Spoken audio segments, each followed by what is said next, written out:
¿qué te marcó o cuál ha sido la peor experiencia que has vivido en el tema de algún paciente, que se pueda contar por supuesto, o que has vivido en el tema de psicología? ¿Es algo que te marcó negativamente o que estaría cerrando?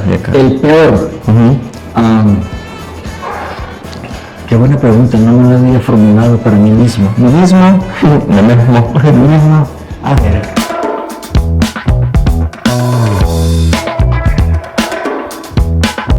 Hola, ¿cómo están? Bienvenidos, buenas tardes, ¿cómo les va? Gracias a todos aquellos que han estado pendientes de la temporada número 1 de ESTQN. Estamos súper contentos, gracias a todos ustedes, tanto los invitados, las personas que lo han visto, que lo han compartido, que le han dado like. Realmente estamos emocionadísimos, estamos comenzando la temporada número 2 y el episodio número 1 por supuesto. Y en esta ocasión tenemos un invitado súper especial, un invitado de lujo como todos nuestros invitados, que él es psicólogo clínico, él es actor de teatro, él es actor de cine, hace malabares y muchísimas cosas más. Con ustedes y ¿quién es? Boris Barraza. ¿Cómo estamos, Boris? Placer saludarte, ¿cómo vas? ¿Todo bien? Contento de estar acá, de verdad. Muchas gracias por la invitación, me gusta este entorno. Gracias. Así que aquí estamos para conversar. No, gracias, Boris. Primero, gracias, realmente sabemos que puedes estar ocupado con cantidad de cosas, pero gracias por haber hecho tiempo para estar acá con nosotros. Realmente este es un proyecto que queremos darle a conocer a más gente, pues aparte de la parte profesional, aparte de la parte que conocen o que se ve en los medios, que se ve en todo el trabajo que los profesionales hacen, pero queremos ir un poquito más allá. Lo que nosotros estamos enfocados es conocer un poco, antes de ser psicólogo clínico, antes de ser actor de cine y teatro y todo lo demás, pues tuviste su inicio, me imagino. Supongo que sí. Quiero pensar que sí. Entonces nos gustaría conocer un poco más. Boris, que vamos a hablar ahorita con el niño de 7 años, que en este momento qué estaría haciendo o qué pensaba a los 7 años Boris Barraza. Ok, remontarme hacia esa época es bastante difícil por muchas razones. Yo nací en una zona quizás en aquella época, el barrio más pobre de San Pedro Mazahuat, en el departamento de La Paz, en el barrio Santa Rita. Ahí viví solamente 3 meses, luego nos cambiamos. Mi papá era telegrafista y andaba por toda la República. Saber dónde estaba a mis 7 años es un poco complicado ubicarme bien. A lo mejor estaba allá por La Palma, en Chalatenango, Okay. O quizás en Arcatao, siempre en Chalatenango. O a lo mejor estaba en Izalco, en Sonsonate, pero más o menos en esos lugares pude haber estado. Es más seguro que hubiera estado en La Palma. En La Palma, Chalatenango. No, corrijo, en San Ignacio estaba. Siempre a unos 2 kilómetros de La Palma. En esa zona, a los 7 años corría entre los cerros llenos de pinos. Me acuerdo con un suéter horrible que tenía, horrible, en aquella época era necesario, muy grueso de cuello hasta arriba, y correr entre los pinares con el viento helado de esa época que hacía que las mejillas se pusieran duras. Eso no, y te iba a preguntar también, que entonces en esa época tenía las mejillas rosaditas. Sí, señor, tenía las mejillas rosadas, era lo habitual, era el típico chelito chalateco. Exacto. Soy blanco porque mi mamá es de Chalatenango, de esa zona, pero además mi bisabuelo era catalán. Él llegó a esta región proveniente de la región de Cataluña, vino a Honduras y se trasladó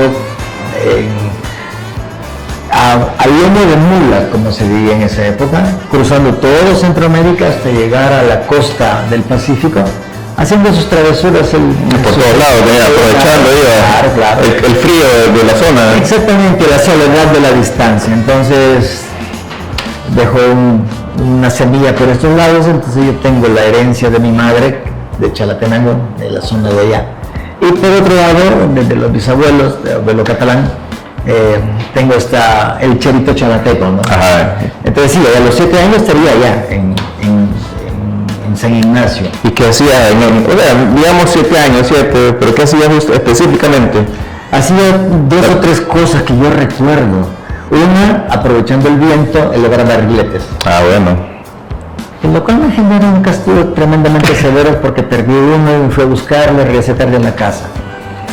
Hacía eso, elevar barriletes, correr. Me acuerdo que me gustaba correr en una zona donde había muchos caballos.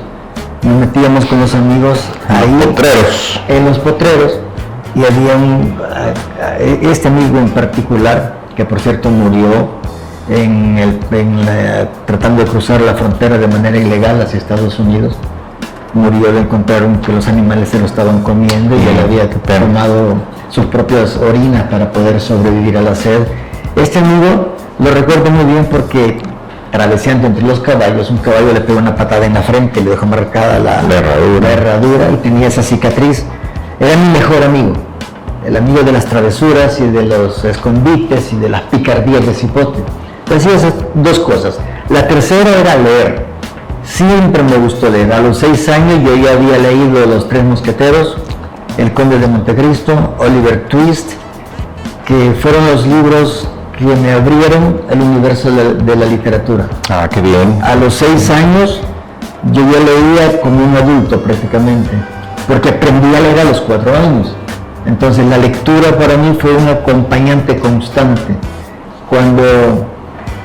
Tomando en cuenta que en esa época no teníamos televisión en casa, no había un televisor de la casa, por tanto las tardes frías, me acuerdo a mi mamá en la máquina de coser Singer pedaleando y haciendo ropita y remendando, mis hermanos y yo sentados por ahí haciendo tareas, y yo terminaba muy rápido, demasiado rápido las tareas, y luego me dedicaba a leer. Era lo que hacía básicamente. Esas tres cosas eran mis actividades a los 7 años. Y algo que te marcó, ya que veo que, bueno, la verdad que hay muy pocos niños que a esa edad, aún ahora quizás mucho más peor con la tecnología, pues, Sí. Mejor dicho peor, no más peor con la tecnología, pero ese es algo que te marcó, ya que tenías como que más actitud de adulto, digámoslo así de alguna manera, con el tema de la literatura más que todo. Sí. Pero algo que te marcó en esa edad, entre ese rango que vos dijeras, eso me marcó de mucho. Digamos que como niño yo era bastante aburrido, porque yo prefería estar metido en la biblioteca de la escuela que estar en el patio de recreo. Yo siempre he sido delgado, así que las competencias deportivas, que siempre me gustaron, siempre salía perdiendo. Porque cualquier choque yo reviraba. Me gustaba el fútbol y no era tan bueno, no era tan malo, pero ahí iba. Pero yo prefería pasar encerrado en la biblioteca de la escuela, buscando libros, y era esa actitud adulta que tenía de siendo niño. Entonces mis conversaciones con mis amigos eran terribles. Okay. Porque yo les caía mal, hablaba de cosas que ellos no entendían, y a mí me molestaba que no entendieran de lo que yo quería hablar. Yo te entiendo. Entonces tenía como ese sesgo, una actitud adulta bastante aburrida, pero yo estoy seguro que si en esa época me hubieran llevado a un terapeuta infantil, me hubieran diagnosticado con hiperactividad. Mi bisabuela, que en paz descanse, me decía que era el terremoto de la familia, jamás estaba quieto. Y si me estaba quieto, estaba subido en la rama de un árbol, sentado con un libro. Con un libro. Qué interesante realmente. Ay, quisiera que me sigas de lo mismo. Yo también. Les gusta la lectura, pero no con tanta pasión como a mí. Ellos tienen sus propios gustos literarios y leen. No con la pasión que yo leo. Yo actualmente leo 5 libros al mismo tiempo. Ok, bueno, y ahí, ya menos que ir creciendo, ¿en qué momento, ya en la adolescencia, en qué momento fue que descubriste el tema ya de la parte ¿qué te encontró primero? El tema, o qué soñabas, mejor dicho, la pregunta, con ser ya a esa edad, o qué soñabas con ser ya más grande, adulto? Realmente a los 7 años y agregando un salto grandote hacia la adolescencia, no tenía ni idea que iba a ser yo. No era como que marcado. No, de hecho, en mis memorias infantiles, que debo decir algo, son pocas porque debido a una circunstancia psicoafectiva emocional, yo tengo un pedazo de mi vida borrado de mi memoria. Y hay un nombre diagnóstico clínico para esto. Entonces hay muchos años de mi vida que no los recuerdo, están literalmente borrados. Cuando yo ingresé a psicología, nos sugirieron que todos los que íbamos a dedicarnos a la clínica pasáramos por el proceso terapéutico para la experiencia de la terapia, y yo lo tomé en serio. Me metí a terapia 5 años, 6 años, 7 años, y luego pegué un salto para ir a un tratamiento con un psiquiatra y un psicólogo, porque me interesaba recobrar mis memorias. Y me acuerdo que la doctora me dijo, después de mucho intento que no lo logramos, me dijo, bueno, aprendamos a vivir con esta realidad. De todos modos, el pasado no lo podemos resolver, tenemos que reconciliarnos con eso y en consecuencia aprendamos a vivir como adultos con el conocimiento de que hay una ausencia de conocimiento. Por tanto, en esa época, yo creo que, y luego ya de adolescente no lo tenía muy claro, sin embargo debo decir algo. Mi madre, a quien le debo prácticamente lo que soy, a ella sobre todo, tuvo la sabiduría, pero en serio, no solamente la inteligencia, sino que la sabiduría de entender que la única forma para sacarnos de la pobreza, porque yo viví en pobreza extrema, zapatos, híjole, una vez al año y no de buena calidad, sino que había que cuidarlo que no se rompiera. Ropa, era el estreno de Navidad y no más. Y no más, ajá. Y la comida había veces que compartir, me acuerdo muy bien en la casa de mi bisabuela, un huevo tibio, comido ahí chuponeado con tortilla entre 3 y 4 niños. O sea, mi vida infantil fue de extrema pobreza. Y mi madre tuvo la sabiduría de darse cuenta que la única forma de sacarnos a los hijos de la pobreza era a través de la educación. Interesante. Entonces, habló con el sacerdote del pueblo en Arcatao, un padre chistoso, por cierto. Él es el responsable de que yo sea actor. De verdad. Ya vamos a entrar en una anécdota linda. Entonces, de alguna manera, con el sacerdote, que era muy amigo de la familia, el padre indicó que sí, que había que optar y elegir la educación como prioridad de vida. Y entonces, a través del sacerdote, me internaron en un seminario para que yo estudiara para el sacerdocio. Ah, ok. Cuando yo entré al seminario, yo no lo tenía claro, a mí me parecía como el currículo del pueblo me caía bien y era amigo de la familia, decía, ¿y por qué no? ¿Y por qué no? Esta es la oportunidad. ¿Qué pierdo? Vamos a probar. Y llegué al seminario. ¿A qué edad más o menos fue eso? 10 años. 10 años. Sí. O sea, bichito, realmente. Sí, poquito, 10, 11 años, ingreso al seminario menor de los padres somascos. Y Oliver, el mundo se me cambió. El cerebro me dio vuelta. Yo me sentí como que había encontrado la entrada al paraíso. Okay. En primer lugar, porque era un ambiente totalmente intelectual más que espiritual. Toda la tarea que había de los sacerdotes era que nuestra inteligencia debía desarrollarse y que en la medida que aprendiéramos a pensar bien, podríamos aprender a conocer la espiritualidad, no la nuestra, sino que la de los otros. Nos exigían la correcta dicción. Había una frase en el seminario que nos decían, pronuncie, jovencito, pronuncie, porque desde el púlpito la gente no le va a entender si usted no pronuncia bien. Eso es cierto, definitivamente. Entonces, creo que la primera idea que yo tuve sobre un futuro de mi vida adulta era verme con sotana. Con sotana. De sacerdote, con el cuellito blanco acá y del púlpito, y me gustaba esa sensación. La lectura, por ejemplo, cuando teníamos la misa en el seminario, me encantaba salir a leer, porque era el que mejor lo hacía. En medio de todo el seminario, que éramos pocos, los seminarios menores, el seminario mayor, los novicios éramos pocos, el que mejor lo hacía era yo, entonces era la mejor pronunciación.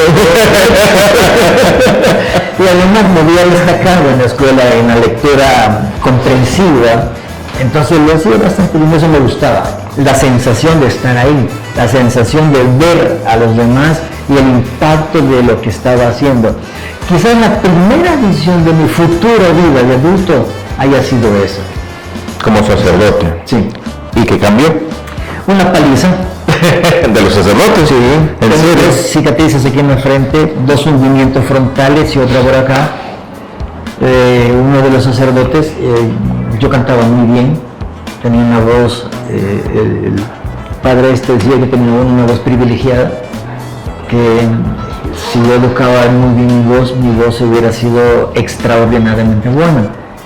Y estábamos preparando una misa cantada para una fiesta rosa de un funcionario público, y yo llevaba la primera voz en el coro. Todos los demás eran el coro de Boris, ¿no? Exacto. Se termina en la petulancia, pero así suena, esa era la idea, ¿no? Y después decía, tenés que cuidar, esa garganta tiene que estar, Y un sábado en la mañana, preparando la misa del domingo, yo salí del coro, estábamos en ensayo, yo salí a atender algo, regreso al coro y le pregunto al que hacía mi segunda voz, ¿cómo va el canto? Teníamos un libro de pasta dura y le pregunto, ¿cómo va el canto? Mira, me dijo esta parte, y yo atendiéndole a él, no atendí la indicación del director del coro. Y me llamó la atención y me dijo, atento, yo dirijo, a mí tenés que preguntarme. ¿Y era sacerdote? Sí, todavía no se le ordenaba el sacerdote, un clérigo mayor, y cantaba muy bien, pero era mexicano. En México había sido boxeador amateur. Así que era un tipo que tenía una espalda, le gustaba correr en las mañanas con camiseta desnudada, ajustaba el cuerpo, era un cuerpo atlético sobresaliente, y cantaba muy bien. Según la indicación de volver a estar, me dijo, van dos, no va a haber una tercera. Está bien. Y yo de burro de necio le vuelvo a preguntar a mi compañero, Germán se llama. Mira, ahí en esta parte, ¿cómo se pronuncia? Y él dice así. Cuando él dice así, yo vi el puño de él, que venía directo. Yo levanté el libro de pasta dura y me cubrió el golpe, pero en el libro. Cuando yo lo bajé, me iba riendo, pero de nervios. El padre lo interpretó como una burla. Hasta ahí iba mi sonrisa. Seguro que era de nervio. Seguro que era de nervio la risa. Con seguridad que era de nervios. Hijo. Y yo caí con la frente reventada en sangre. Me levanté, no sé qué fue lo que dije, porque él venía tirándome, yo retrocedí, pegué con mi espalda en un pupitre, yo bajé el libro para ver y entonces recibí los golpes en la frente. Pero quedé monstruoso, salí del estudio, azoté la puerta, de eso sí me acuerdo muy bien, y la puerta se rompió, una puerta de vidrio, bonita. Lo azoté con tanta fuerza que se rompió. Ese día me quedé sin almorzar, era sábado, sin cenar, estuve de plantón toda la noche, de pie en el patio de básquetbol con la cara hacia la pared, toda la noche. Y no podía dormir porque estaba castigado. El siguiente día me sometieron a un juicio en el seminario para que yo le pidiera perdón al hermano por lo que había hecho. Yo respondí muy mal. A partir de sobre todo de ese juicio, que estaba el padre rector y los otros sacerdotes y los clérigos, las autoridades del seminario, decidí que no iba a continuar ahí.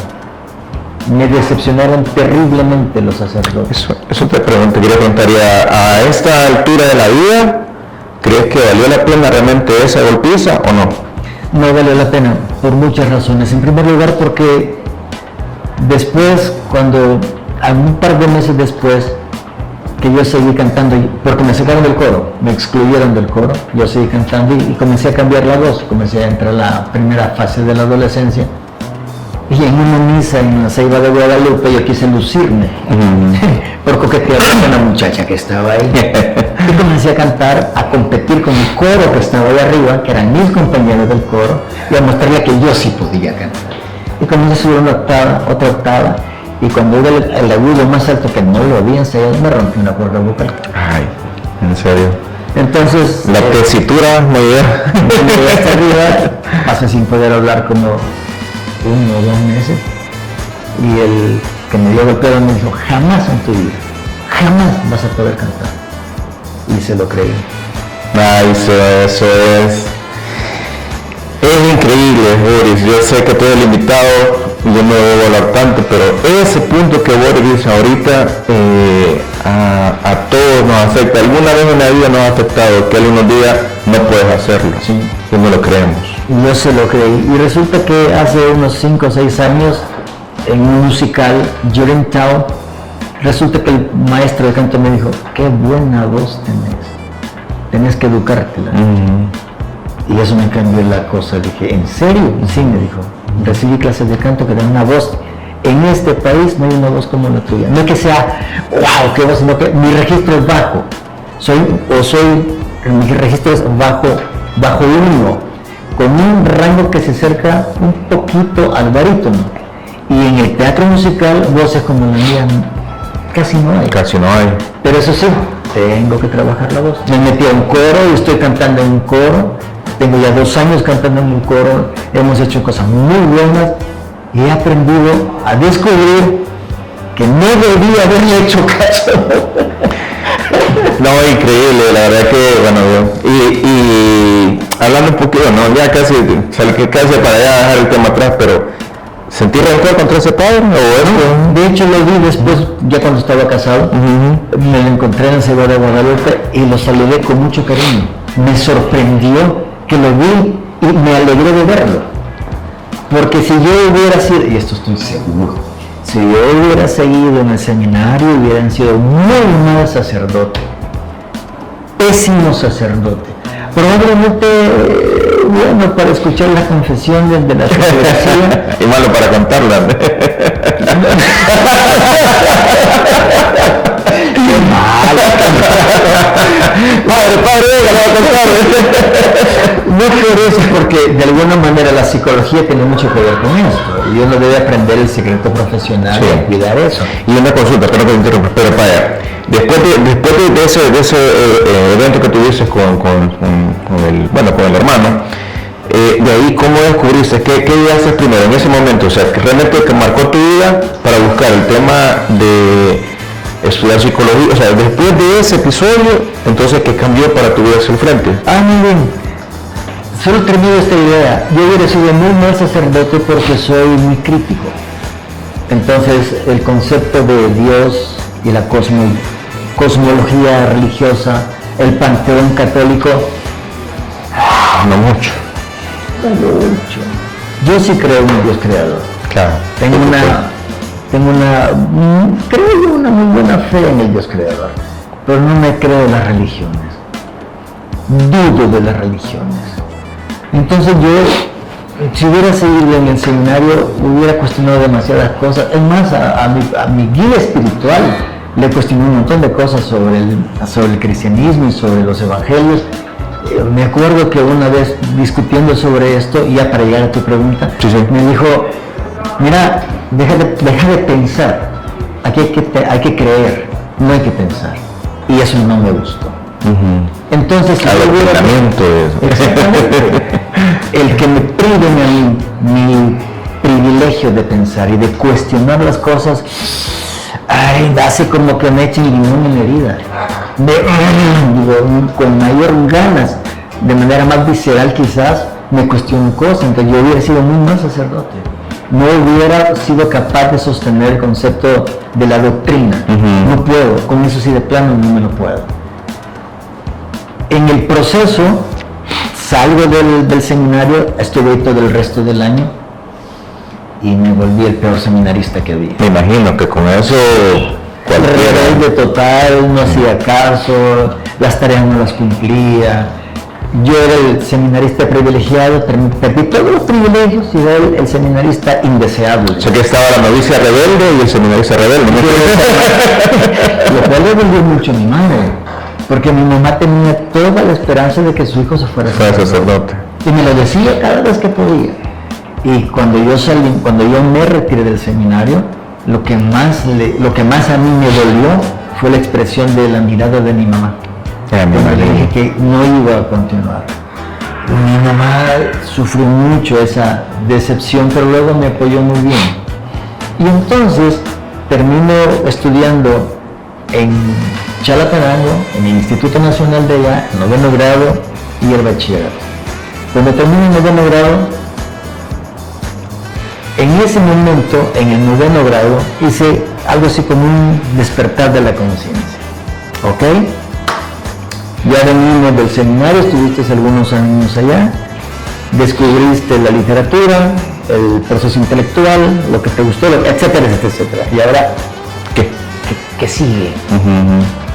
Había algo que me fascinó desde que yo estaba chiquito, actuar. El teatro para mí era, ¿qué te puedo decir? Exquisitez. Inicio de clases, día del maestro, día de la madre, día del padre, clausuras, Boris tenía que estar declamando, improvisando, actuando, bailando, imitando, contando chistes, declamando poemas. Permanentemente, un par de veces me expulsaron porque estaba imitando a los profesores y me cacharon, y yo me divertía, entonces dije, ok. Supe que había el bachillerato en artes y le dije a mi papá, quiero ser actor. Termino el 9º grado, quiero estudiar artes, quiero ser actor. O sea, Mi papá se remangó las mangas de la camisa, quitó el reloj, puso los lentes en el escritorio, puso los puños así y se levantó. Me dijo, mejor busca qué hacer, porque en esta familia no va a haber un actor, porque todos, y abrió así los ojos, todos los actores son o marihuaneros o culeros, perdón la expresión, porque así lo dijo. Y en esta familia no va a haber ni lo uno ni lo otro, mejor un ladrón. Yo me quedé aterrado, está bien, yo preguntando de mí. Estudié el 9º grado, terminé el 9º grado, estudié el bachillerato, allá en Chalatenango, bachiller en matemáticas. matemática. En esa época, bachiller en matemáticas, terminé el bachillerato y le dije a mi papá, ok, ya terminé el bachillerato, quiero irme a estudiar a México. ¿Y qué vas a ir a estudiar? Teatro. ¡Oh, México! Y a México, peor, toda esa perversión. Allá pasó la reforma, daba el ángel de rueda la mano. Entonces mi modo, buscaba otra cosa que hacer. Yo ya decía qué hago. Y entonces en el periódico vi que se anunciaba el inicio de inscripción para los de nuevo ingresos de la Universidad del Salvador y de la Universidad de la UCA. Pero la Universidad de El Salvador en ese momento estaba tomada por el ejército. No había para variar la historia. Me voy a la UCA y doy documentos para estudiar sociología. Porque me gustaba el tema social, siempre me gustó. Por eso, una pregunta, porque mencionaste cuando estamos hablando de lo del sacerdocio, que gracias a un padre, entendí, es que tú eres actor. ¿Sí? ¿Todavía falta eso o fue en ese momento que te descubriste? Tengo una tía, mi tía Delfa, a quien quiero muchísimo. Ella lo cuenta con una gracia espectacular. Cada vez que ella lo cuenta nos morimos de la risa. Yo tenía 11 años de edad. 11 meses. No, 11 años no, 11 meses de edad. Era el chelito de Arcatao. Sí, la marramadita. Era el bichito chelito de Arcatao. En la Navidad el sacristán estaba limpiando el San José, porque era un nacimiento de tamaño natural. La Virgen, el burro, el buey, y los ángeles y los pastores y el niño Dios. Y en lo que lo limpia, ¡pum!, se le hace pozol.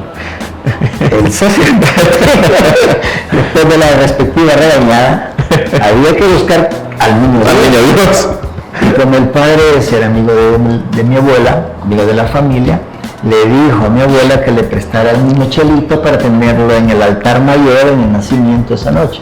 Ok. Entonces nadie quería, porque este bichito era mucho berrinche, mucho llorada, mucho pataleada, y a saber qué relajo iba a hacer durante la noche. Entonces mi debut como actor fue interpretando al niño Dios en Arcatao. Exactamente. Y mi debut profesional como actor fue interpretando a Jesús en La Pasión de Cristo. ¿Hace cuánto? El año entrante van a ser 50 años atrás. ¿50 años? Sí. Hey, wow. Voy a cumplir 50 años de vida actoral. Caramba, increíble. Sí. Entonces, gracias a ese señor, a ese sacerdote, yo vivo, por culpa de él, me enseñó la emoción de estar en el escenario y me lo tomé en serio. Y una pregunta, hablando, bueno, es una gran trayectoria, pues, pero ¿cuándo fue tu primer aplauso que realmente escuchaste y que sentiste? ¿Qué dijiste? ¡Wow! ¿O no? En el instituto, a ver, el primer aplauso que me hizo pensarme en serio fue en el seminario. Venía de Italia el padre Alessandria, que era el rector, Joseph Alessandria, que era el rector del seminario. Venía de sus vacaciones y le íbamos a dar una fiesta. Y entonces entre todos los seminaristas comenzamos, ¿y qué hacemos? Entonces yo hice una fonomímica. La fonomímica era Soy salvadoreño, creo que se llamaba. Vestido de charro, con sombrero de charro, todo eso ahí en el seminario. Y cuando terminé de la fonomímica, me acuerdo la expresión de los sacerdotes aplaudiéndome, que se pusieron de pie. Y qué bonito se siente. Ok. Esa fue la primera vez que tuve conciencia del aplauso. Del aplauso. Aunque el aplauso ya lo había vivido. Por ejemplo, en Delicias de Concepción, en Morazán, en la inauguración del mercado municipal. Yo bailé, actué, improvisé, hice fonomímica, hice imitaciones e hicimos una representación de Pánfilo y Doña Teréfora. Yo de Pánfilo y una amiga, una compañera que se llamaba Aurora, Doña Teréfora. Me aplaudieron a rabiar, pero no disfruté con conciencia. En las fiestas municipales del pueblo, en Delicias, yo salía cantando, haciendo fonomímica, bailando, me aplaudían. Nada, no sentía nada. No era esa emoción que sentí en el seminario. Okay. Y después ya en el bachillerato, en el Instituto de Chalatenango, sí tomé conciencia que me gustaba lo que me hacía sentir el aplauso de la gente. Okay. Entonces fue cuando yo dije, yo quiero ser actor. Yo me vi, esa es donde tuve la segunda etapa. Primero sacerdote, me veía como adulto, no se pudo. Mi segunda visión de mí mismo hacia el futuro era en un escenario. ¿Y cómo llegó la psicología?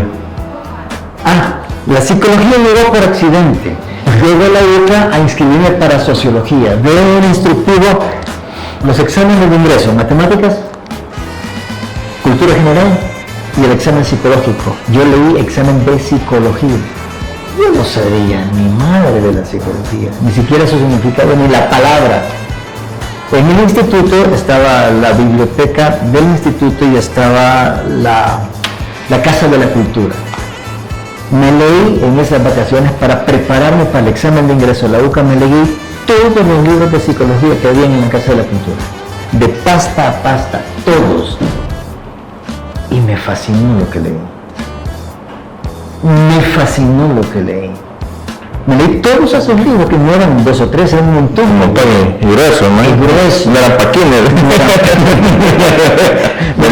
Para que nos entienda la nueva generación, no eran cómics. Y eso me fascinó. La psicología, ahí encontré respuestas a un montón de mis propias sensaciones. Así que esto tiene un nombre, y esto tiene una causa, y esto tiene un efecto, y esto tiene repercusiones, y esto se puede aprender a manejar. Y si uno puede aprender esto, puede enseñárselo a otro. Yo, así como cuando llegué al seminario, sentí que el universo se abría, que el paraíso estaba a mi alcance, cuando leí esos libros, sentí que era un paso más adelante. ¡Ah, caramba! Esto puede ser fascinante. Esto puede ser una forma de vida. Esto puede ser una manera de hacer vida. Y me enamoré de la psicología. Cuando llegué a hacerme el examen a la UCA, yo cambié mi identificación. Yo ya la ficha ya no fue para sociología, sino que para psicología. Y me hice de todo el examen. Miren, para los que no saben, bueno, yo sé que, como decías, hay varias, aquí realmente, de hecho Boris es una de las personas que tiene varias generaciones, y yo en lo personal lo conocí, pues recuerdo muy bien el tema de los consejos que él daba a los jóvenes de aquel entonces, que yo le digo que ni Mario ni yo agarramos consejos de Boris, y yo sé, nada, chambroso. Y para aquellos un poquito ya de la edad de nosotros, tal vez se acuerdan, no sé que se van a acordar de Boris. Boris lo hemos visto, lo mirábamos en Buena Onda. Sí, señor. 15 años estuvo. 15 años en Buena Onda, exacto. Entonces él nos daba consejos era cada semana o cada mes. Todos los miércoles. Todos los miércoles. Todos los miércoles. Entonces, y en la parte de psicología era como que consejos más enfocado justamente a la adolescencia y todo. El área que me gustó. ¿Crees que la psicología, cuando la descubriste, reflejó exactamente lo que tú viste hacia atrás y que ahí como que reencontraste un escape de alguna manera para poder ayudar a más personas o no? No, porque cuando uno estudia psicología para resolver los propios problemas, no termina la carrera. No la termina, porque resulta que Los 5 años de la psicología no son 5 años de terapia. No, uno no entra a la carrera para resolver sus conflictos, para resolver sus traumas, o para reordenar la personalidad, tener una mejor funcionalidad de vida. No funciona. ¿No es así? No. Ok. Y eso desencanta. Porque si uno, y esto me ha pasado como docente, y les he preguntado a los muchachos que van a estudiar psicología, ok, brutal, ¿te gusta la psicología? Sí, ¿por qué? Es que fíjese que tengo una serie de problemas que yo los quiero resolver, no vas a pasar de segundo año. Porque te va a desencantar la carrera.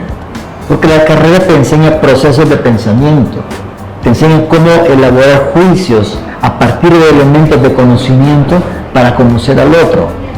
De pronto, si tenés la suficiente curiosidad, te sirve para conocer de ti mismo, pero no es igual. Pero no se, bueno, no te No puedes funciona, tratar. no se puede, no es terapia. Eso es importante entenderlo. Los 5 años de la licenciatura no son 5 años de terapia, ¿de acuerdo? Entonces, para superar los traumas del pasado, hay que pagarle al terapeuta. No es que voy al espejo yo solito, soy psicólogo. No se puede. A mí me gusta poner el ejemplo de los dentistas. No, el dentista no puede comenzar a curarse una caries. Es cierto. No puede, tiene que ir a donde su colega y le dice, mira, para sacar una radiografía, mira, me duele aquí, y el otro día, mira, tenemos que hacer, ok, dale. De la misma manera el terapeuta. Los terapeutas debemos estar en terapia. Yo he estado en terapia, estuve 5 o 7 años de manera continua con psicólogos y después he mantenido regularmente mi proceso psicoterapéutico, porque la vida nos depara circunstancias que a veces son inmanejables. Y si yo estoy en el rol de ser capaz, y subrayo, ser capaz de orientarle la vida a otra persona, y si mi vida es un caos. Yo siempre eso he pensado realmente, ¿cómo puedes ayudarle a alguien? Y por eso te hice la pregunta. Por lo menos que estamos hablando del tema del consejo de adolescentes. Sí. Bueno, 15 años en buena onda, sé que subiste en otros medios también. Estuve escribiendo 15 años para la prensa gráfica, 15 años en buena onda, y durante 20 años en radio y en otros canales, otros programas de televisión, saltando de un programa a otro. Es decir, de mis casi 40 y pico de años de vida profesional, toda mi vida profesional he estado en los medios, de muchas maneras. El lunes, por ejemplo, esta próxima semana voy a estar en un canal de televisión a las 10 de la mañana hablando o sea, siempre he estado metido en los medios. Siempre. Ok. Y una pregunta, bueno, en el tema de adolescencia, ¿cuántos años han sido? 20 años me dijiste, ¿verdad? En esa parte, como de consejero adolescente. 30 años. Sí. Entonces estamos hablando de Corrijo. Casi 40 años de vida profesional. Ajá, pero en la parte específica de psicología, Casi 40 años. O sea que son 4 generaciones, Sí. prácticamente. Sí, sí. En esas 4 generaciones, ¿cuál es, digamos, la mayor diferencia entre la generación 1, digámoslo así, a la 4ª generación que está ahorita? Qué buena pregunta. Excelente. Creo que la gran diferencia es que la primera generación tenía más conciencia de sí mismos, sus propias limitaciones, sus propios sueños, sus propias capacidades, y sabían cómo canalizar, y creo que tenían la suficiente madurez para entender que si alguna circunstancia era limitante, podían buscar un recurso para tratar de superarla. Perdón, la generación actual no tiene conciencia de eso. Tiene un pensamiento más evasivo, de mucha irresponsabilidad, de una profunda irresponsabilidad consigo mismo, no con el entorno, esa es consecuencia de, pero consigo mismo tienen una profunda irresponsabilidad. No tienen claro su yo, el quién soy yo. Por eso me gusta el nombre del programa. ¿Quién es este? ¿Quién es? ¿Y este quién es? Si uno mismo no lo sabe. Exacto. Es una exploración continua de hacerlo conscientemente, de sentarse y decir, bueno, ¿yo quién soy? Este que tengo ante mí, ¿quién soy? Esta generación no lo hace. No lo hace. ¿Por qué? Porque los distractores que tienen son tan poderosos que no le permiten la toma de conciencia del sí mismo. El internet, el TikTok, las redes sociales en términos generales, la cantidad de horas que están estroleando, viendo videos cortos, no te permiten tomar conciencia ni del tiempo, ni de lo que estás desperdiciando, ni de lo que estás haciendo, ni lo que no estás aprendiendo. De repente son las 2 de la mañana y ya tengo sueño. ¿Qué hiciste desde las 8 de la noche? Nada. Literalmente. Correcto, nada. ¿Cuánto pudiste haber leído? ¿Cuánto pudiste haber aprendido? ¿Cuánto pudiste haber hecho durante todas esas horas? Y se desperdiciaron. Por tanto, la generación actual es la generación que menos se conoce, mucho menos. A mí me aterra cuando los jovencitos con los que yo trabajo en la clínica, muchachos que te digo desde los 13 a los 20 años, por ejemplo, y les cuento, mira, que vos sos todo, y usted cómo es que me conoce. Si yo no conozco, Son tan fáciles de identificar ahora. claro, le digo, es que te han puesto a pensar en quién sos. Pues la verdad no. Ese es el problema. La generación moderna está tan llena de distractores y la razón por la cual les gustan todos estos distractores es porque se genera una endorfina barata. Pequeñas cosas generan un entusiasmo, una fascinación y te quedas clavado ahí, porque ese pequeño momento te está generando una endorfina que es de fácil obtención. A diferencia de agarrar un buen libro y tener que esperar leer 300 páginas para decir, carajo, yo sabía. Ese es El mayordomo del asesino. Esa pasión, ese tener que esperarte 300 páginas y probablemente un par de semanas para llegar a ese descubrimiento. Pero esa endorfina, esa es enriquecedora. Y si lo hacemos al proceso de nuestro autodescubrimiento, es mucho más sabroso. Esta generación de ahora no tiene ese proceso. ¿Y cree que se puede de alguna manera superar eso o estamos fritos, estamos fregados con eso? Francisco Andrés Escobar, un extraordinario poeta, amigo mío que murió hace algunos años, discutíamos de estas cosas y me decía, Beres, tenemos que darnos cuenta que esta generación es insalvable. Tenemos que considerarla perdida. Pero debemos tener la esperanza de que algunos de esta generación, que ya la perdimos, se puedan rescatar para que las nuevas generaciones que vienen atrás puedan tener una modificación positiva de esas cosas. Paco no es que sea pesimista, de hecho era muy optimista, Francisco Andrés. Y yo comparto eso. A veces, desde esta edad, desde la vejez que ya tengo, ver a estos jóvenes me da una tristeza terrible. Y no desde una visión fatalista, sino que desde una descripción realista de qué es lo que estamos teniendo. ¿Y qué le podemos decir a esa generación? ¿Qué le podemos decir realmente un consejo? Que yo sé que más de alguien no va a ver, pero yo siempre he pensado que tal vez no vamos a llegar quizás a miles, a las masas, así como se quisiera, pero por lo menos uno que se rescate. ¿Sí? El poder de uno, decían por ahí, pues ya es valioso realmente. Mari Carmen Morán, una licenciada en psicología que fue una de mis maestras, después jefe, después amigos, y trabajamos juntos unas cosas muy lindas. Ella decía, todo esfuerzo vale la pena. No importa lo que hagamos en función de los demás, siempre vale la pena. Con uno que se salve, nuestra vida ya tuvo sentido. Entonces, estoy de acuerdo contigo. ¿Cuántos nos van a ver? 1, 10, 1 millón, ojalá más.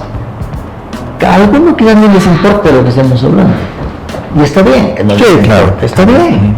En este caso, en mi vida, la que estamos exponiendo acá, y estamos contando desde mis vivencias. Y por ser subjetivas, son propias. Y que ya no le importan a los demás. Y está bien. Pero alguno va a decir, hey, ese flaco a lo mejor tiene razón en lo que está diciendo.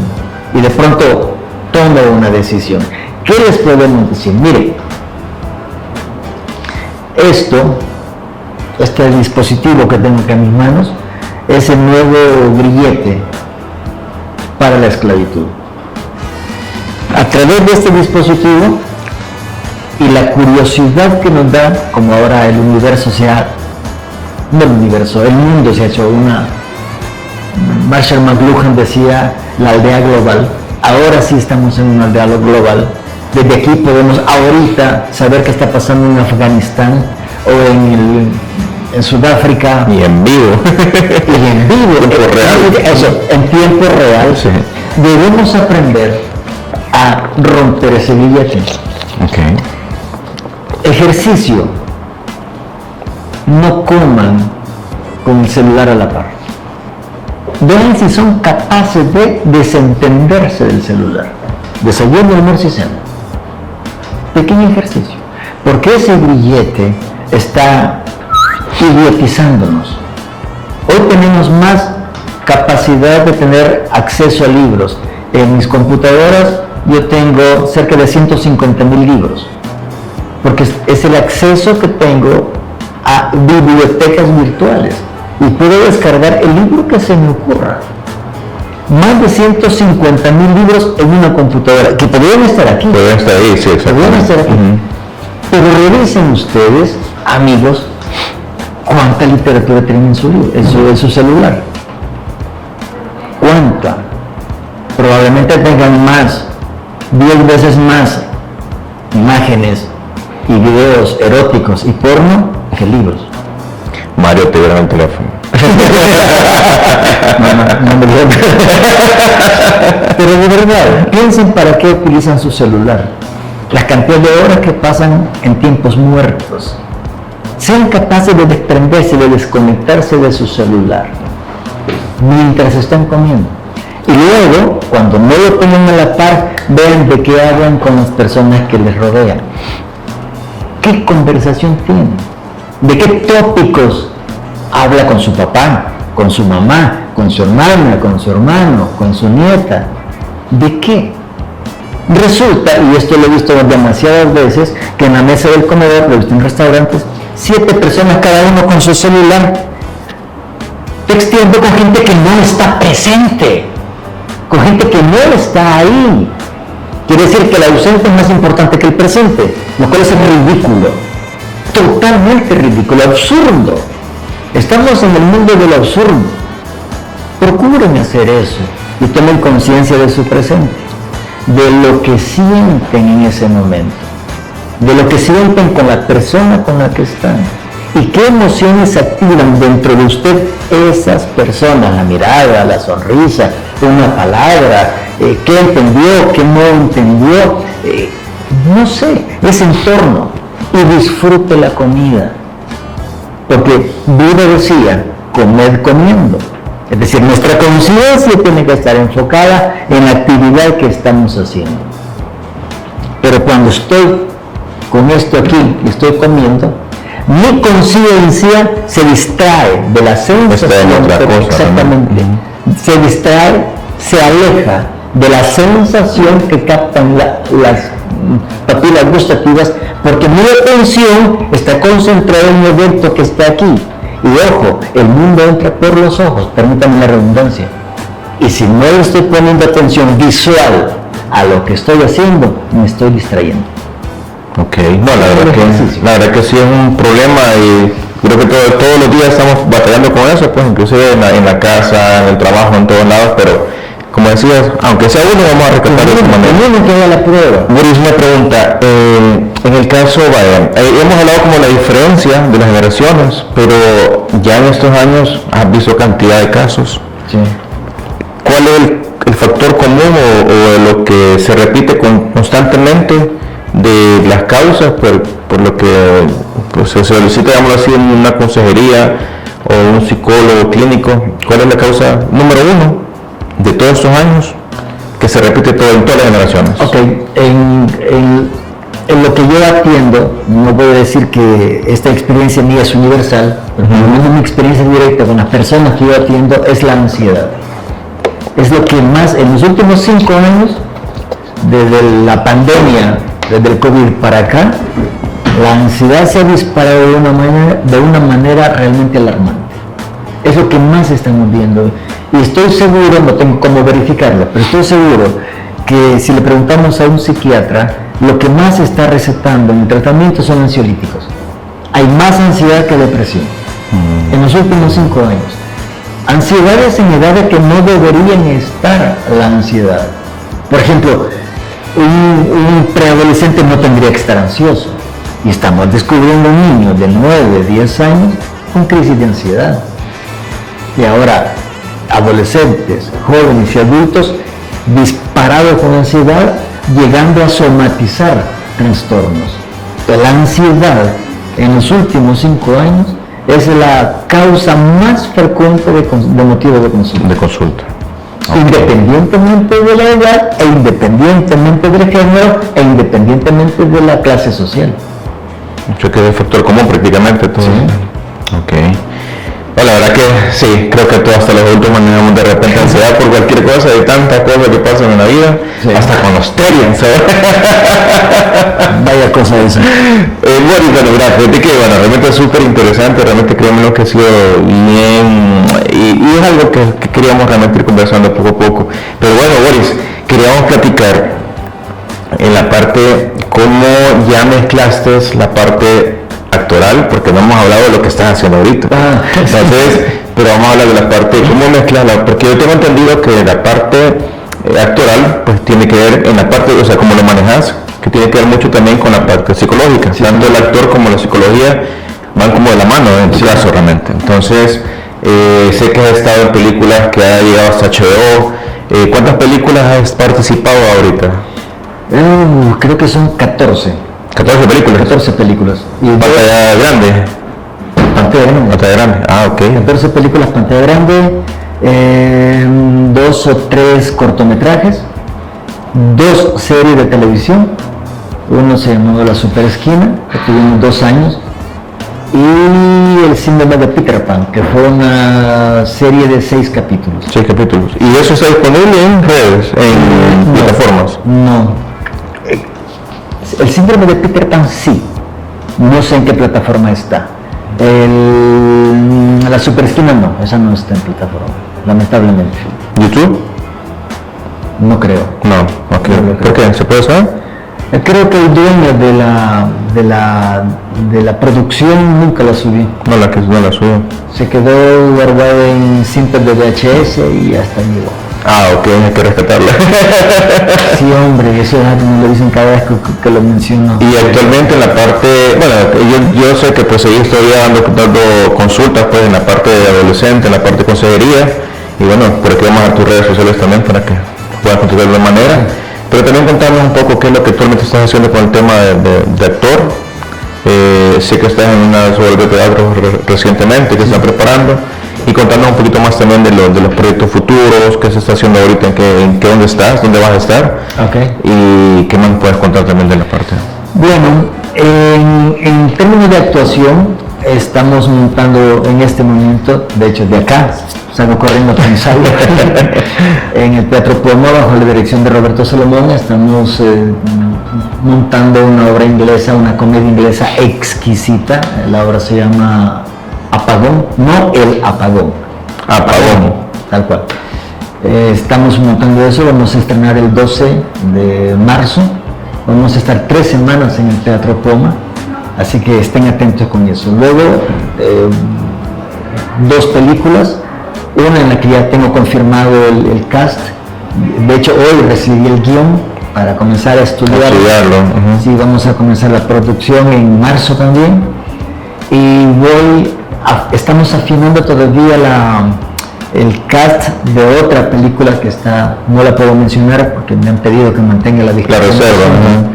Uh-huh. Pero ahí estamos, dos películas, una obra de teatro, y espero en abril lanzar, que ya lanzar es mucho decir, que ya está en librería, mi segunda novela. Mi segunda novela se llama La Doncella y la Serpiente. La Doncella y la Serpiente. Sí, mi segunda novela. Mi primera novela se llamó Operación Barranquilla, que la tuvimos en librería desde que a principios de noviembre del 2020, justo después de la pandemia. Tuvimos la posibilidad ya de mostrarla y tuvimos 5 reimpresiones de la primera edición, lo cual significa muchas cosas. ¿Y esa segunda novela va a ser también en físico o tanto en digital? ¿O solamente físico? Por ahora solo en físico. Estamos viendo cómo a través de Amazon la podemos tener en digital también para descarga. Pero hoy por hoy solamente va a estar en físico. La Doncella y la Serpiente. Doncella y la Serpiente. ¿Se puede saber más, Manuel Prat? Sí, claro, por supuesto que se puede saber, sin contarles cómo es el final. En la página es una novela corta, me di la tarea de que fuera una novela corta. Operación Barranquilla fue una novela de casi 300 páginas. Esta, La doncella y la serpiente, tendrá cerquita de las 200, es una novela corta que representa como dos universos familiares diferentes chocan y lo que esto puede producir. Les cuento, el personaje principal se llama Berta, es una jovencita de San Miguel que ha vivido allá en una familia acomodada, una familia tradicional, pero sumamente tradicional, no solamente en el sentido de que es una familia vieja, sino que cuadrada. Y esta cipote es rebelde como ella sola y decide alejarse de la familia, sobre todo de la abuela, Leonora, que es el personaje castrante de la familia.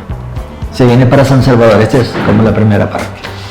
La segunda parte conocemos la historia de Ángel, es el antagonista de Berta. Y conocemos cómo la familia de Ángel se conocen, los papás se enamoran, se casan, tienen que salir del país, regresan, y todo lo que esto genera en la estructura psicológica de Ángel. Una de las cosas que a mí me gusta, obviamente por mi profesión de psicólogo clínico, es ir perfilando psicológicamente los personajes. Y trato de que tengan, como dicen por ahí, carnita emocional. Entonces describo desde la psicología estos dos personajes. La tercera parte es cómo se encuentran dos personas de procedencia diferentes con ideas de vida distintos y lo que genera este encuentro entre ellos. En la contraportada del libro yo he escrito una frase que es uno de los enigmas de la ciencia, es ¿qué ocurre cuando una fuerza incontrolable choca con una fuerza inamovible? Esto es lo que pasa con estos dos. A partir de eso se desarrolla la novela. Dos polos opuestos. Dos polos opuestos, pero que inevitablemente se tienen que encontrar. Boris, así brevemente, ¿cuál es la diferencia entre psicólogo clínico y psiquiatra? Muy bien. El psiquiatra es un médico. Primero debe haberse graduado de médico general y tener la psiquiatría como una especialización. El psiquiatra trata de trastornos severos, es decir, él se enfoca a la patología de la conducta y hace uso de fármacos como herramientas importantes para ayudarle al paciente al control de sus respuestas psicológicas y emocionales. Entonces entendamos que el psiquiatra es un médico general con una especialidad en psiquiatría y que usa la farmacología como herramienta de ayuda terapéutica. También la terapia cognitiva o de la corriente que sea, ese es el psiquiatra. El psicólogo, los psicólogos somos por definición licenciados en psicología. No tenemos autorización de recetar medicina. De medicar. No tenemos autorización y sé de algunos colegas que tienen el atrevimiento de tener, incluso que venden ciertos fármacos por ahí, pero eso no es ético, no es correcto. Ningún paciente debe aceptarle a su psicólogo medicamentos. Ningún paciente. Por exigencia terapéutica, por exigencia ética. Ningún psicólogo debe recomendarle a un paciente, ni siquiera aspirinas, a ese nivel. Los psicólogos somos, por definición, licenciados en ciencias de la salud mental. Salud mental, no enfermedad mental. ¿Ok? El psiquiatra se encarga de la enfermedad mental. Los psicólogos nos encargamos de la salud mental. Los psiquiatras hacen trabajo correctivo. Nosotros deberíamos hacer trabajo preventivo. Esas es las diferencias abismales. Los psicólogos, desde nuestra licenciatura, usamos la palabra como herramienta de trabajo terapéutico. Los psiquiatras utilizan la farmacología como herramienta. Hay diferencias abismales. Y el psicólogo clínico es una especialización dentro de la psicología. La psicología estudia todo lo referente al comportamiento humano y ahora le agrego humano y animal, que también es cierto. Sí. Hay psicólogos de perros, por ejemplo, en Estados Unidos les va muy bien económicamente hablando. Entonces, otro tema para otro podcast. Exactamente. Nos ocupamos de la salud mental, los psicólogos. Y el psicólogo en términos generales es esta ciencia de la salud mental, ciencia del comportamiento humano. Y dentro de la psicología hay varias áreas, varias ramas de especialización. La psicología industrial o laboral, la psicología educativa, la psicología social, la psicología comunitaria, y así podemos ampliar. Hay diversas áreas donde el que se gradúe de psicólogo puede elegir en qué áreas especializarse. Y dentro de la clínica hay subespecialidades, que son, en mi caso tengo 2 subespecialidades. Especialidad en tratamiento de adolescentes o terapia de adolescentes, como se le llama también, y consejería de parejas. Y ahora hay otra subespecialidad, clínica de adolescentes en trastornos de ansiedad, para poner algo, o en depresiones de transición de vida. La ciencia del comportamiento es tan fino como todo eso. Bueno, gracias, Boris. Realmente, ya pues para ir cerrando, realmente te agradecemos mucho realmente el tiempo. Ha sido, creo que para mí es una plática súper importante. Gracias. La verdad que la he disfrutado bastante, pues realmente créeme lo que cuando me estabas contando desde tu infancia, yo me imaginaba allá en Arcatao, no conozco Arcatao, pero conozco San Ignacio, la Terme, todo eso. Pero entonces caliente, San Ignacio es fresco. Ajá, pero sí, yo lo vengo imaginando, la verdad que súper contento. Créeme lo que, como lo decíamos hace unos minutos, yo sé que mucha gente cuando te vea, yo sé que sos famoso, pero mucho cuando te vea realmente decía, sí, abuelo lo miraba en tal programa, o de repente hablando muy en serio, realmente pues sí, créeme lo que yo sé a mucha gente pues que a través de tus intervenciones en los medios, como hablamos en buena onda, les ha servido mucho. Una última pregunta, así acabamos para ir cerrando, de todo eso que has visto en estos años, ¿qué te marcó o cuál ha sido la peor experiencia que has vivido en el tema de algún paciente, que se pueda contar por supuesto, o que has vivido en el tema de psicología? ¿Es algo que te marcó negativamente o que para ir cerrando? El peor. Qué buena pregunta, no me lo había formulado para mí mismo. ¿Lo mismo?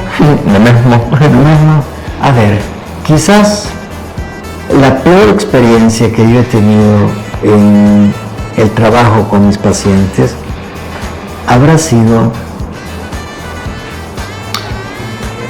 el no haber podido ayudarle a la persona como él esperaba que se le ayudara. A ver, nosotros recibimos, los psicólogos clínicos recibimos a personas que llegan a muchas veces en un estado de deterioro bastante grande y que ofrecemos toda nuestra experiencia, nuestra capacidad intelectual, nuestros conocimientos, nuestras habilidades clínicas para ayudarle a que su vida sea mejor, a rescatarle de una situación de vida en la que estén mal. Este caso específico que estoy pensando es una jovencita que llegó con un grado de anorexia muy avanzada. En estos casos yo siempre recomiendo que hagamos interconsultas. Un nutriólogo, un médico general y yo. Y a veces un psiquiatra en vez del médico general para tratar. El problema es que la familia en concreto no creía en el trabajo psiquiátrico y esperaban que bastaba la oración para resolver las cosas. La oración puede ser útil para otras cosas, pero no para esto. Estuve en tratamiento conmigo como 3 meses. Ay, se me hizo un nudo en el pecho porque supe que la jovencita está bien muerta. Después no pudimos ayudarle.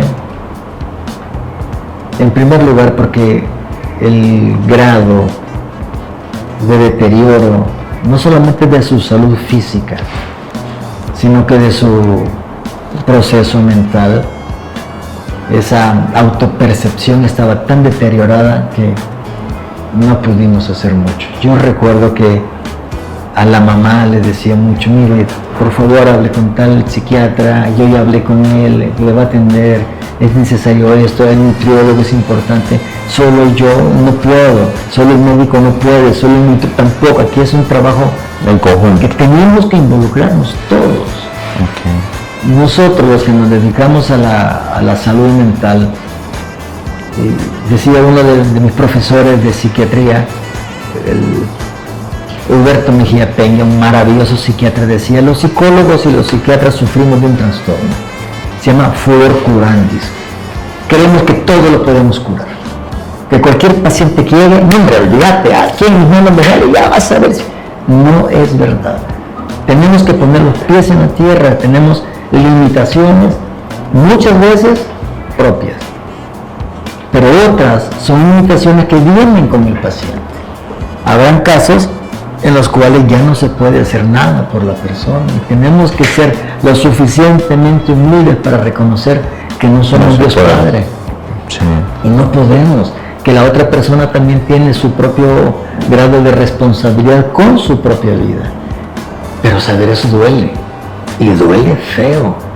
Cuando uno, en esa ocasión, por ejemplo, mi pacientita se me ausentó 3 semanas y me preocupé y comencé a marcar por teléfono para saber por qué no llegó a las sesiones que tenía programadas y nadie me contestaba, y esa angustia horrible y el papaloteo abajo del plexo solar, me dice, ¿qué habrá pasado? ¿Qué habrá sucedido? Por el amor de Dios, que... Y cuando al fin me contestaron, me dijeron, pues... La noticia. Sí. Eso marcó tu vida, me imagino. Sí, me golpeó muy fuerte. Decía Fermín Sainz, un psiquiatra, sacerdote jesuita que nos daba las teorías psicoanalíticas junguianas, decía, si a un psicólogo clínico no se le ha muerto un paciente, todavía no se ha graduado. Bueno, bueno, entonces ya se grabó. Pero bueno, suena horrible, pero es verdad. Es que, y él nos decía, el padre Sainz, recuerden, decía, no todo lo van a poder resolver. Sí. No todo se va a poder sanar, no todo se va a poder sacar adelante, porque no todo depende de nosotros. Bueno, Boris, pero yo creo que, como te decía hace un minuto, creo que hay mucha gente que sí, que lograste llegar a ellos y seguir llegando a ellos, y realmente pues, gracias realmente por eso. ¿Puedo contar una anécdota rápida? Quizás una de las cosas más gratificantes que he tenido en mi vida como profesional de la salud mental, como psicólogo. Uno cuando está en cámara no sabe cuánta gente lo está viendo. Sí, exacto. Y cuando estaba en buena onda, había un momento que yo les decía, a ver, ustedes en la casa, suban el volumen de la televisión, porque lo que voy a decir es importante. Y siempre lo hacía porque me gustaba señalar que lo que venía les podía cambiar la vida. Suba el volumen ahorita. Muy bien. Y estaba en la plaza Merliot con mi hijo menor, andábamos comprando algunas cosas y se acerca a mí un muchacho, calculo yo de unos 19 años, y me dice, ¿verdad que usted es el licenciado Barraza, Boris Barraza? Le digo, sí. Déjeme estrecharle la mano. Y me dio la mano. ¿Le puedo dar un abrazo? Sí. Me dio un abrazo. Pídame lo que quiera. No, le dije yo ando con mi hijo, quiere comprar. No, ¿qué quiere? ¿Qué va a comprar? Yo se lo pago. No yo sin saber quién era ese muchacho. Sí. No le digo, no, tranquilo, yo estoy bien. No, que pídame lo que quiera. ¿Qué quiere? Ropa, yo se la pago. Para su hijo, yo se la pago. ¿Qué quiere? Nada. Sí, en primer lugar, no sé quién sos. Así, ¿verdad? Me voy a presentar, soy fulano y tal. Ajá, y yo... ¿Qué es esto? ¿Qué pasa? ¿A qué se debe? Yo buscando cámaras con dice, le voy a contar, me dice. Hace 3 meses yo había decidido quitarme la vida. Y estaba viendo televisión, estaba viendo Buena Onda y lo estaban entrevistando a usted. Cuando usted dijo, denme un volumen en televisor, yo estaba tirando el lazo. Dios mío. Para acordarme. ¿En serio? Me subí en el banco. Y usted insistía, denle el volumen a la tele porque lo que voy a decir es importante. Y yo pensé, me dijo él, ¿será? Tendrá razón, démosle volumen a la tele. Se bajó, le dio volumen a la tele, se subió al banco, se pone la soga y se quedó viendo la pantalla. Y lo que yo dije, que no sé qué habré dicho, le salvó la vida. Que Dice que se puso a llorar, se puso emocional. sí, por supuesto. Dice que se puso a llorar, se quitó la soga y se sentó a ver el programa. No, la verdad que yo también creo, Sí, es increíble. No. De que bien, no es pues, emocional, pero es parte de lo que vivimos realmente. mira, tu vida es lo que importa. Me alegro que un programa de televisión, porque el programa no lo hago yo. Sí. Estar ahí alguien que me entrevistaba, toda la estructura. Me alegro que un programa de televisión te haya salvado la vida. Me alegro por vos. Vivirla. Esa programa. Me dice, no me quiero ir sin darle algo, porque usted me lo dio todo. No, tranquilo. Y se saca en medio. Toma, estos anteojos, lo verán. Me dio unos lentes de belleza de lentes, de sol. Carísimos los pinches lentes. Tome, lléveselo. No lo necesito, no es porque usted no necesita. Yo Es la gratitud, sí. Vaya, pues también te lo puedo aceptar, pero no era necesario. ¿Cómo no? Sí es necesario para mí retribuirle algo de todo lo que usted me dio. Nos dimos la mano y se fue. Me dice mi hijo menor, papi, que extrañas tu vida. Pero enriquecida, realmente. Algún día encontramos historias también que cuando uno escucha esas historias realmente sabe que hay un propósito en lo que uno está haciendo. Y de verdad, Boris, pues nada más de agradecerte el tiempo, pues también pues, es increíble porque hay cosas casos que uno sabe, pues conoce, sabe que de repente, como lo decimos hace un par de minutos, el poder de uno es importante y no sabemos dónde llegamos. Sí. Pues te quiero dar las gracias realmente, gracias por habernos acompañado, gracias por hacer tiempo en tu apretada agenda, realmente un cierre súper maravilloso, increíble, que no que ha sido importante. Amigos, gracias a ustedes por estar viendo la temporada número 2, episodio número 1 de Este Quién Es. Boris, nada más pues nuevamente darte las gracias una vez más. Amigos, solo invitamos a que pues sigan a Boris de Barraza, también en la parte, ya viene la obra pues, de teatro, así que en el Teatro Poma ustedes pueden llegar por ahí. Se hace teatro de la categoría, por aquí como les vamos a ver por aquí las redes sociales de Este Quién Es, de Boris Barraza. Una trayectoria bastante increíble, pues cine, teatro, psicólogo clínico, ex sacerdote, no casi seminario pero bueno, realmente muchas gracias Mario Benítez como productor, gracias a ustedes allá con Nesca Studios, estamos súper contentos, realmente créanme que ha sido enriquecedor, espero que a ustedes también les haya gustado, por favor denle like, denle, compártanlo, suscríbanse al canal en YouTube, véanlo en TikTok, véanlo en todas las redes sociales, porque lo estamos haciendo para ustedes, realmente eso no es para hacernos famosos más de lo que somos, ¿verdad? Somos famosos, no nos interesa ser famosos. Realmente es súper importante, queremos llegar a muchos canales, queremos llegar a muchos lugares, queremos llegar a historias como la de Boris, una historia realmente auténtica, una historia que realmente vale la pena contar, porque los que lo han visto lo miraban en buena onda, en todos lugares, y los que han pasado consulta con él saben que él es muy profesional, pero no sabían eso. Yo estoy seguro que mucha gente no sabía que Boris iba a ser seminarista. Seguro que no. Y esas son las historias que queremos contar con ustedes, queremos contarles en este Quién Es. Estamos súper contentos, gracias nuevamente por estar presentes con nosotros. Episodio número 1, episodio número 1, temporada número 2, ya está nervioso me puse, pero es la emoción de estar con este podcast y con este episodio. Así que nuevamente dándole las gracias, seguimos avanzando y por favor, no nos dejen de ver. Denle like, compártanlo y nos vemos. Temporada número 2 comienza y ¡salud!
¿qué te marcó o cuál ha sido la peor experiencia que has vivido en el tema de algún paciente, que se pueda contar por supuesto, o que has vivido en el tema de psicología? ¿Es algo que te marcó negativamente o que para ir cerrando? El peor. Qué buena pregunta, no me lo había formulado para mí mismo. ¿Mí mismo? Lo mismo. Lo mismo.